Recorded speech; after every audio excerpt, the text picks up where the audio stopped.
All right. Mike, it is so good to see you.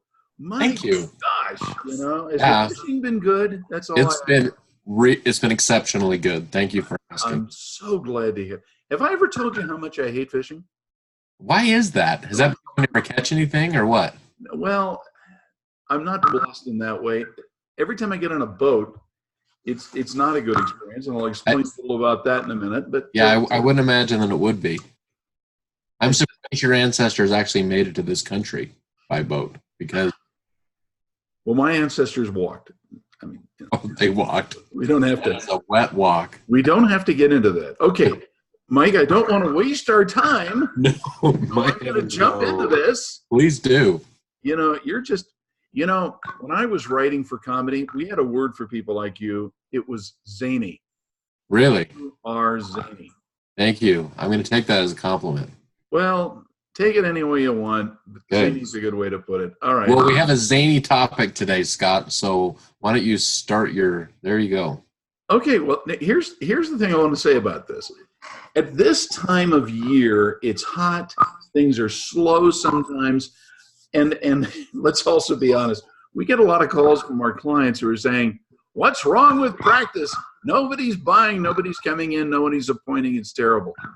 Um, and that's what we're going to talk about, what to do about that. And what I refer to as practice doldrums. Now, Mike, just in case you don't know, I was quite a reader when I was a young man. All right, I'm still kind of a reader today, and I used What to. else did you have? What else did you have to do, though? Really, I mean, Well, the girls wouldn't have anything to do with me. that's what I'm saying. That's what I'm saying.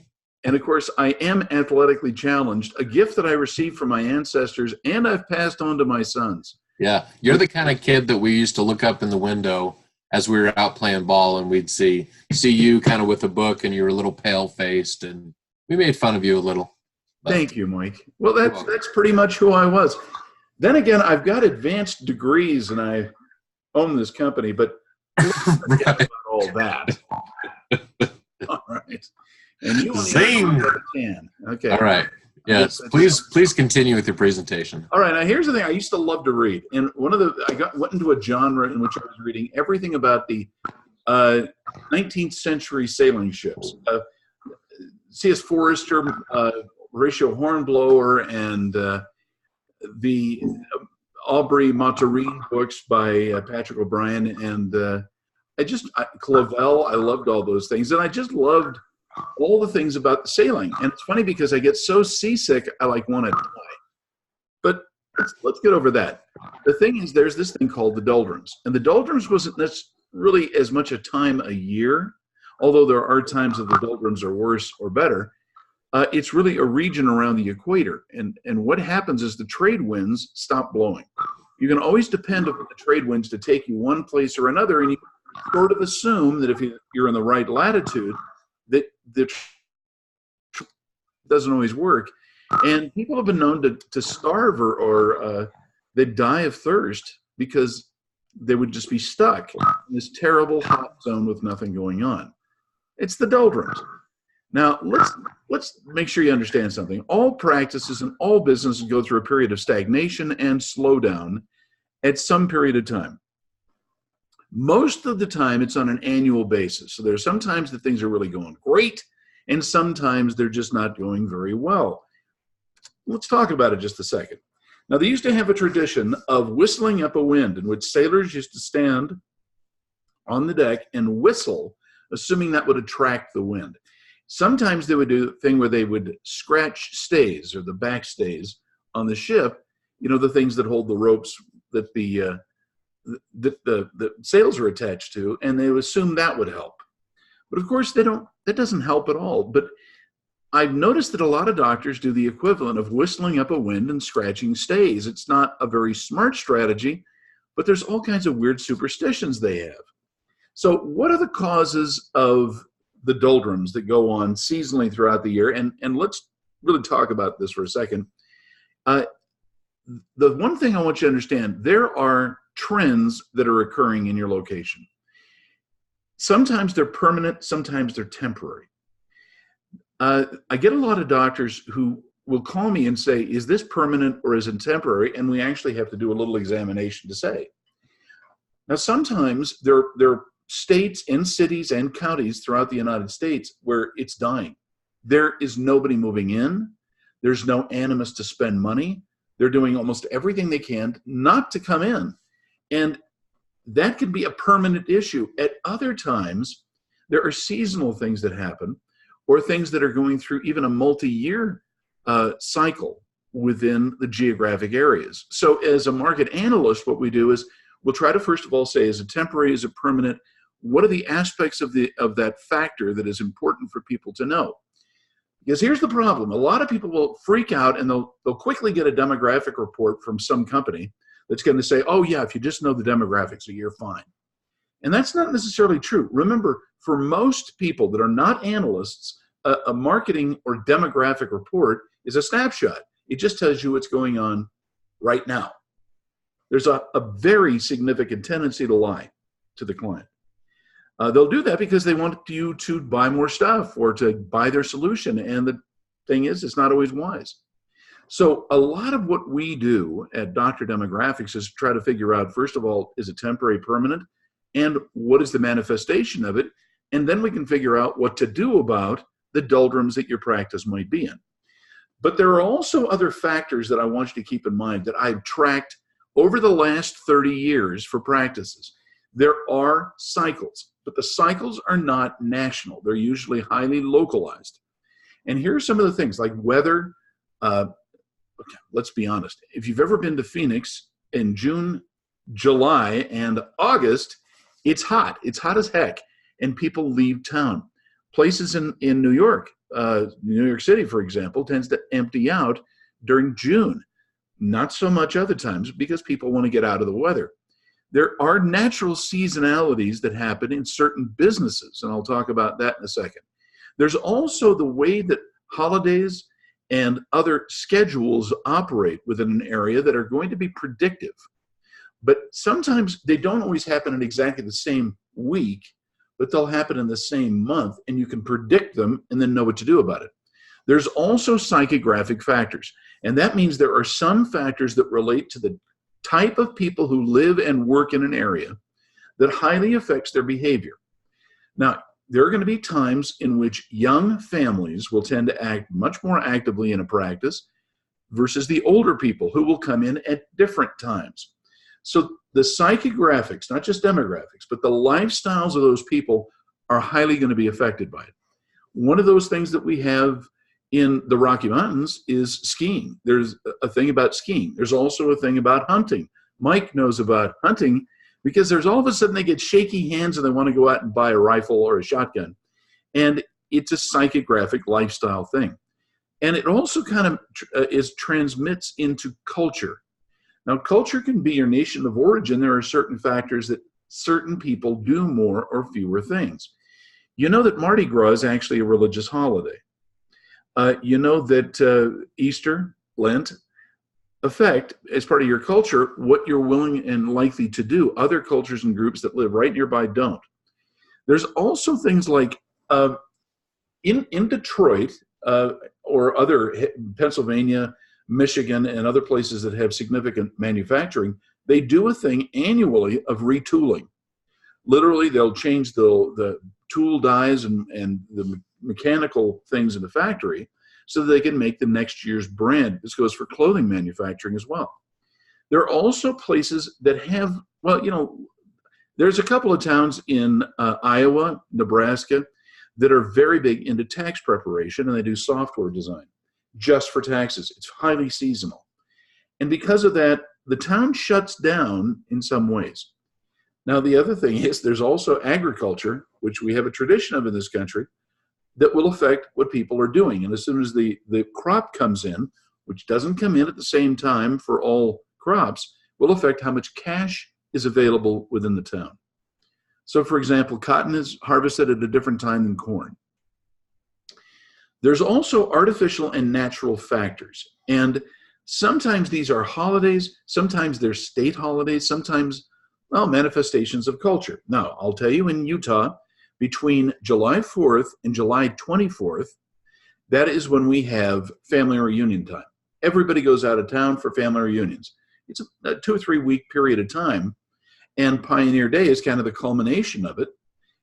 And that is a state holiday. So people will tend to take off. Now, there are lots of these things that happen in different places in the country.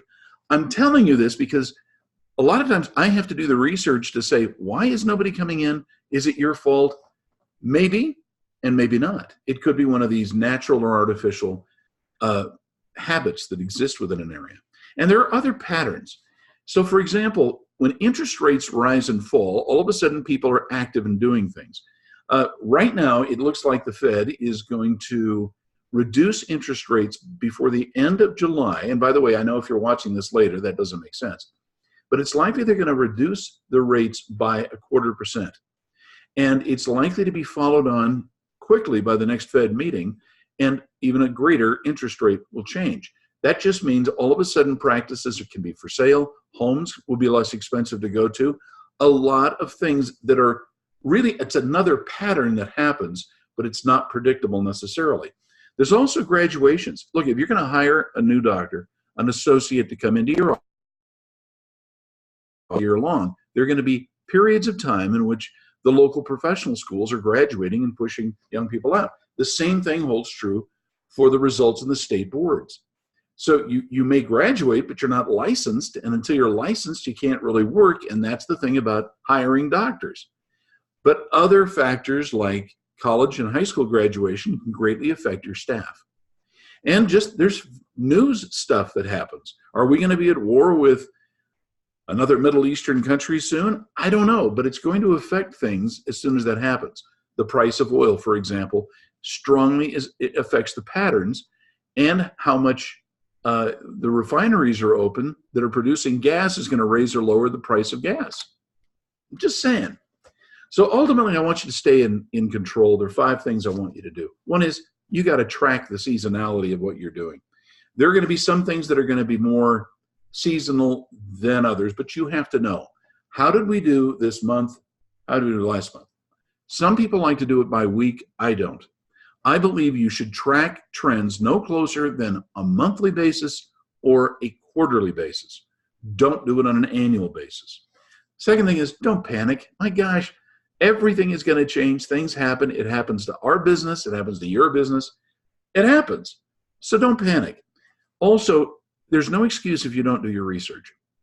Now, if you are having a problem and you think it may be a long-term problem with your location, call us, for heaven's sake.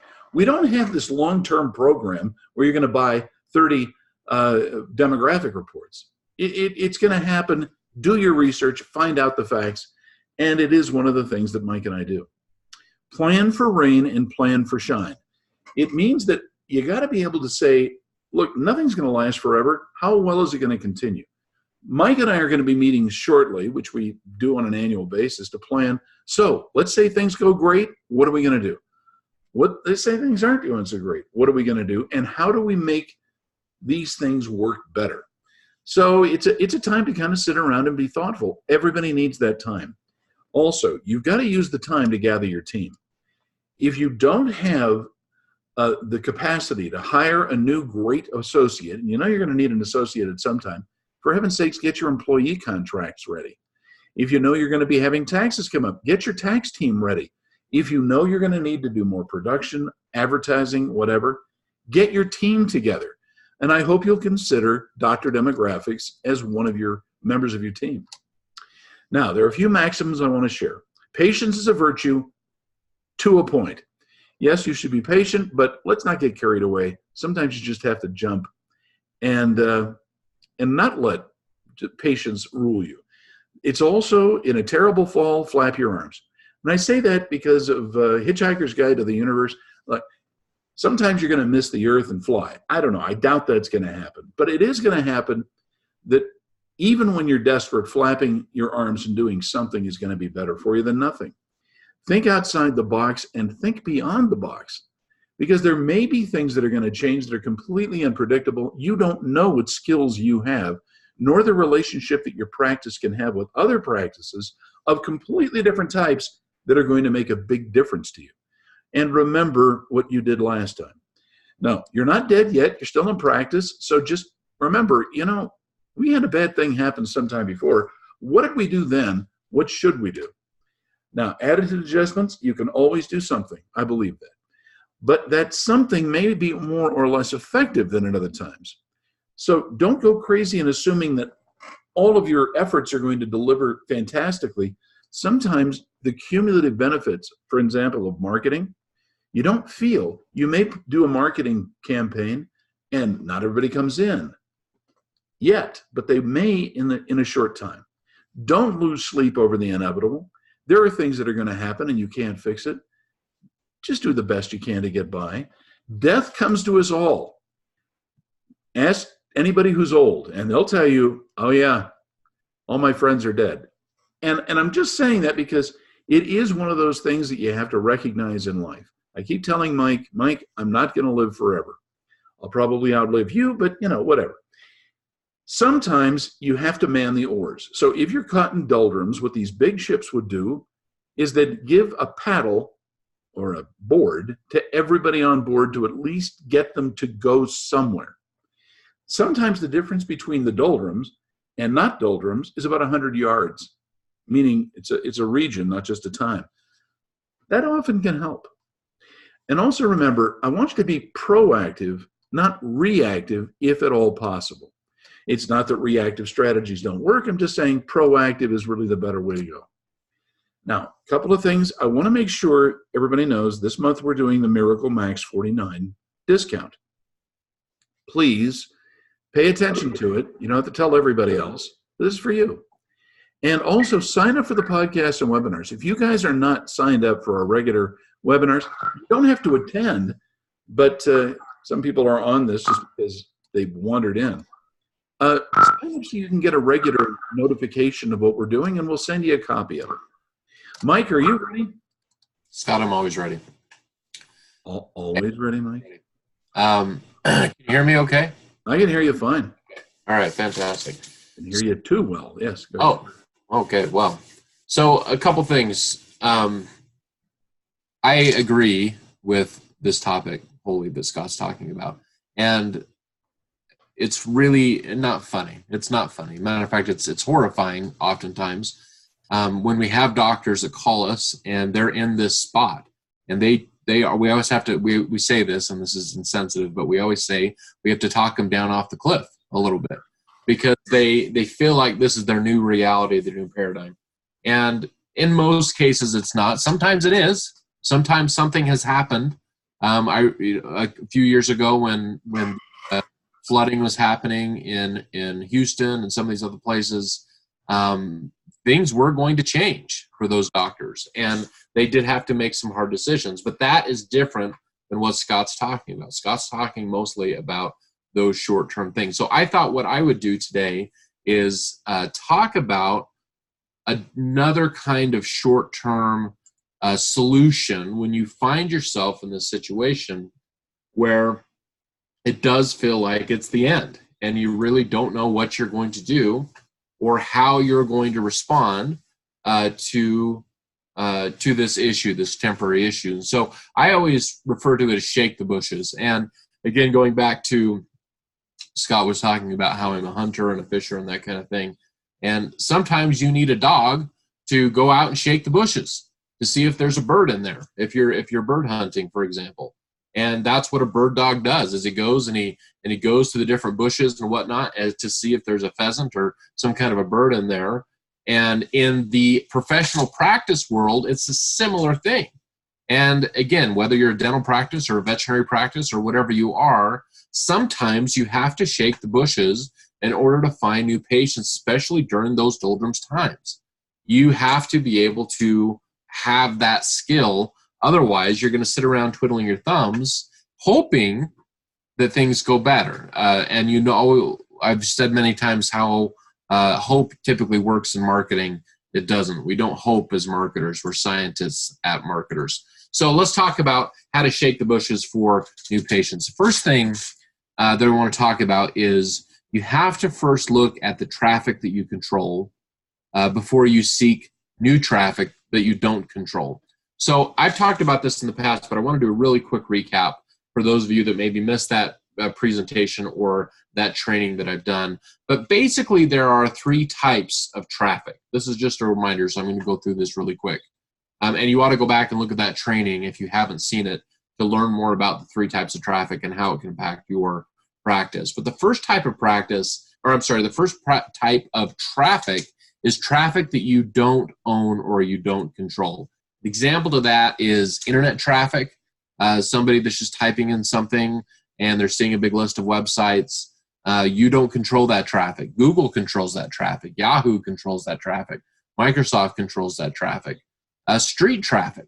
You don't control the traffic of the people that drive past your practice. The city does, or the state does. They're the ones that decide where the traffic flows go. And we have seen many businesses and many practices that all of a sudden lose out on all their street traffic because the city's decided to reroute people a different way. So you don't control that. You also don't control word of mouth. You don't control what people are saying out there about you. That's traffic that you don't control, you don't own, you don't really have any say on whether it's coming or it's going. Now, the next type of traffic is traffic that you are borrowing. And sometimes you're paying money for that type of traffic. As example, you may go to our good friends at Google and say, hey, Google, I know that you are the one that's controlling all that internet traffic, but I'm willing to borrow that traffic from you, and in return, I'm going to pay you for that traffic. Same thing with Facebook. Facebook, I don't own that traffic that you guys generate through Facebook, but I'm willing to pay you so that I can borrow some of that traffic and so that I can talk to that traffic, that I can put my offers out there. Another one is putting a sign out on the street. You're borrowing that traffic from the city that's coming through and down the road past your practice. You're borrowing that traffic. You're also borrowing the traffic that your patients or neighborhood controls. They're the ones controlling the word of mouth. So you may be borrowing from them by saying, hey, send us a referral. Please, I'm going to borrow that trust relationship that you have with that person so that I can have that person as a patient and I can talk to them. So that's the second type of traffic. Now, the most optimal type of traffic is traffic that you own. So an example of that would be your existing or past patient list. So once you have got them in your practice and you have treated them, you have a relationship with them, and hopefully you have contact information that you own and have permission to communicate with, that is now what you own. You don't need to ask Google's permission to communicate with that person. You don't have to ask Facebook's permission to communicate with that person. You can communicate that with that person whenever you want. So that is traffic that you own. Another example would be your interest list or your potential patient list. That is all traffic that you own if you've done it correctly. So in this example, again, going back to what you do when you shake the bushes is you first look at the traffic that you own before you start borrowing traffic from other sources, from those sources that you don't control. And that second thing is that once you've done that, once you've exhausted that traffic, the second thing is to go to those sources that you don't own, both online and offline, and start borrowing that traffic in the way of Google AdWords, in the way of Facebook ads, in the way of a better sign out on the street. Maybe it's a sandwich board saying that it's new patients are accepted or looking for new patients. That is borrowing traffic. And that is the second thing that I would do after I've exhausted all of the traffic that I already own. Now, the third thing is you start calling in your favors. That is that you start asking your referral partners, specifically your professional referral partners, for referrals. Now, I know that every doctor and every practice feels like they're really good at this, and they probably were the first 18 months that they had their practice going. They were going out, they were going to lunch, they were building those relationships, they were really committed to it, but that has gone to now we just send over cookies twice a year or a Christmas gift with an impersonal note, and you think that you're still building those referrals. You're not. You need to be investing that time so that when the time comes, when you're in the doldrums, when you're in the quiet times of the year where you're not getting a lot of new patients naturally, you need to start calling in those favors because you have invested the time in that relationship with those professional practice partners that are out there. Now is the time to start calling in those favors. Now, the last thing for you to do, at least that I'm going to talk about in this particular training, is that you need to be clear with your patients on what the plans are for your practice. Here's the thing, and this is the thing that most practice owners don't understand. Most practice owners think that patients should naturally know to send a referral. But let me take you to the other side of the table for a second. Your patients have no idea that you're slow. So, matter of fact, when they're sitting there in the chair, all they're hearing behind them is people rushing around down the hall, shouting that you need this or that. It feels like it is just crazy busy, and they are just grateful that they had a small opportunity to sneak in to get their teeth cleaned or whitening or whatever. They are excited about that because they feel like you're already super busy. They have no idea that you have giant gaps in your calendar. They have no idea that you are desperate for new patients to be coming through the door. They do not know that. And so the doctors that win, especially this game of gaining referrals from patients, is that they are communicating with those patients that, hey, we love you as a patient. Matter of fact, if we had more patients just like you, our practice would be amazing. This is what you can do, and this is how you can help us, because we are currently wanting to grow. We want to talk to your neighbors. We want to talk to your family. We want to do all those things. And the thing is if you have built a good relationship with your patients, they see you as a friend. They see you as someone that they trust. They see you as someone that they're going to invite to their kids' graduation or their kids' baptism or their kids' whatever. They see you as that person if you've built that relationship. So if they do, they're going to think, oh, man, yes, I want to help Dr. So-and-so any way that I can. So if Dr. So-and-so is asking for me to send referrals to help him build his practice, guess what's going to happen? They're going to do it. But you have to communicate that to the doctors, that is exactly, precisely what you want. Not, oh my gosh, we're desperate, we're going to close if we don't get more patients. That obviously is not the right message. But the right message is, hey, we're in a growth mode. We're looking to double the amount of patients that we're seeing. This is how you can help us. This is exactly how you submit that referral. Or maybe this is exactly how you can help us, so this is how you write the review. All of those things really go to that effort of shaking the bushes when things are slow for your practice. Now, if any of this resonated with you, then might I suggest that you are maybe a little bit of a marketer. Maybe that's something that you have a proclivity to in your life and in your practice. So let me invite you, and this is the last time I'm going to do it for this upcoming August group that's going to start here at the 1st of August. We have our Dental Marketing Mastery program. Now, this is for dentists only. We haven't opened this up to other practice types at this point, but we're starting soon. If that's something you're interested in, it's a 12-week program. You can do it right from your desk, right from your office. We do everything virtually. If that's something you want to learn more information about, please contact me very, very soon, because we don't have very many slots left.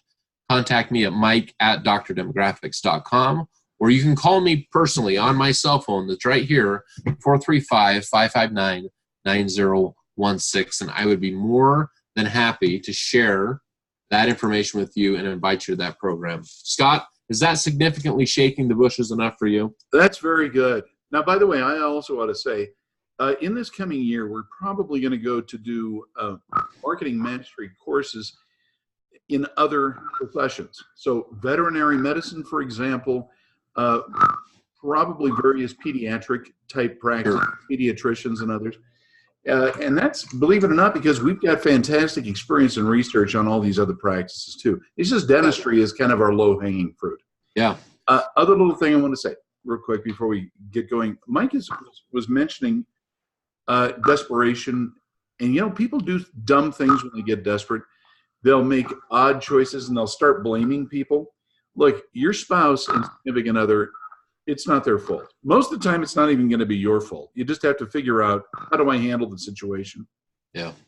What Mike is talking about, I think, goes right in line with our ultimate message. Just be smart about your planning and be consistent in your action. That is so important. Hopefully, you're going to be alive next week in practice if things are tough. But I'm going to also be honest. There are times that it's going to be tough for some people in some parts of the country. We're not here to judge you. We're here to help you out of the problem. So, Well, Okay. Well, maybe we are going to judge you a little bit. All right. Mike, anything else? No, glad to be here. We'll see you next Tuesday on another exciting topic. Exciting. Thank you. Bye.